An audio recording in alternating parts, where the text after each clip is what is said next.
विनायक, आताच एक सोशल मीडियावर व्हिडिओ फिरतोय, तो म्हणजे बांद्यातल्या युवकानं व्हिडिओ करत आत्महत्या केली आहे आणि हा व्हिडिओ करताना त्यानं काही नावं सुद्धा घेतली आहे.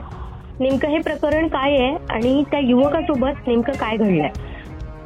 निश्चितच जुईली, बांद्यामध्ये काही महिन्यांपूर्वी काही व्यवसायावरनं वाद झाल्याचं समजतंय. ज्या युवकानं आत्महत्या केली तो आफ्ताब कमरुद्दीन शेख, वय 38 आहे त्याचा भाऊ अब्दुल रजाक शेख यांनी म्हटल्याप्रमाणे किंवा त्यांनी तसे आरोपही केलेत की काही लोकांकडनं त्याचा जो व्यवसाय होता तो लावण्यासाठी त्याला त्रास दिला जात होता. गेल्या 5-6 महिन्यातली घटना होती आणि त्यातनं नैराश्यातनं आज त्यांनी व्हिडिओ करत आत्महत्या केली. हा व्हिडिओ करत असताना त्यांनी काही बांद्यामधल्या लोकांची नावं घेतलेली आपल्याला दिसत आहेत. त्या व्हिडिओमध्ये सुद्धा ती आहेत. सकाळी 5:30च्या दरम्यान आज ही घटना घडली. त्यानंतर त्याला बांदा PHC येथे नेण्यात आलं. इथे तोपर्यंत जिवंत होता. त्यानंतर अधिक उपचारासाठी सावंतवाडी उपजिल्हा रुग्णालयात त्याला दाखल करण्यात आलं आणि साधारण 11:30-12च्या सुमारास त्याचा गोव्याला नेत असताना सावंतवाडी उपजिल्हा रुग्णालयातच त्याचा मृत्यू झाला.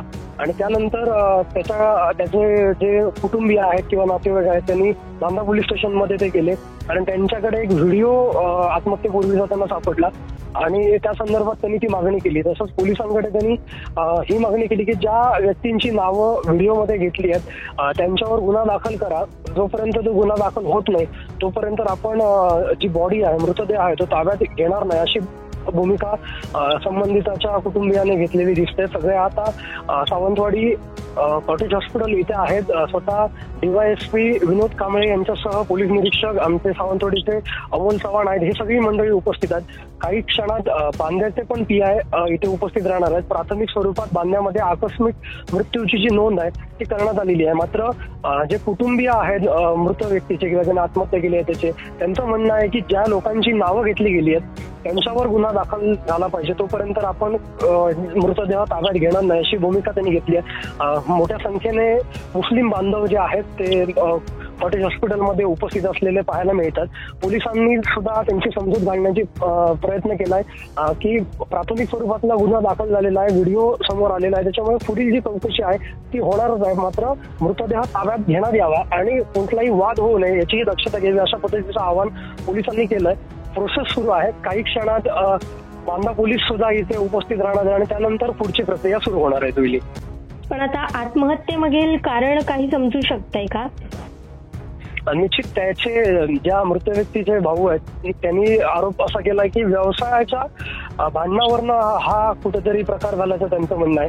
काही महिन्यांपूर्वी जो शेख होता ज्याने आत्महत्या केली त्याचा फुलांचा व्यवसाय होता आणि त्या ठिकाणी काही तिथले स्थानिक काही एका संघटनेची माणसं तिथे जाऊन त्यांच्यामध्ये तो वाद झाला आणि त्याला ते दुकान बंद करायला त्यांनी भाग पडलं असं त्यांच्या भावाचं म्हणणं आहे. आणि त्यामुळे त्या नैराश्यातनं त्याने हा टोकाचं पाऊल उचललं असं त्यांचं म्हणणं आहे. आणि आत्महत्येपूर्वी तसा व्हिडिओ करत त्या संबंधितांची नावं सुद्धा त्या व्यक्तीने घेतलेली आहेत आणि त्यांच्यावर गुन्हे दाखल व्हावे अशी मागणी त्या कुटुंबियांनी त्यांच्या भावाने केलेली आहे. ज्यांच्यावर हा आरोप करण्यात आलाय त्यांची बाजू आपल्याला समजू शकलेली आहे का आतापर्यंत, किंवा त्यांच्यावर काही भूमिका आपल्याला समजू शकल्या आहेत का?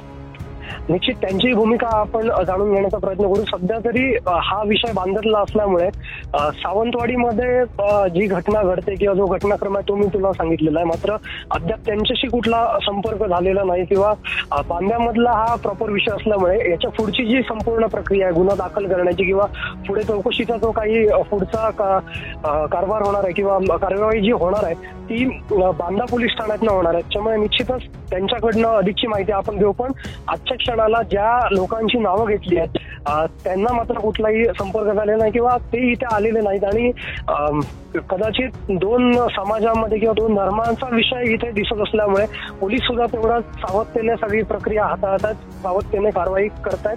त्यामुळे निश्चितच पुढच्या काही वेळामध्ये आपल्याला ती पण बाजू, त्यांची बाजू आपल्याला मिळेलच.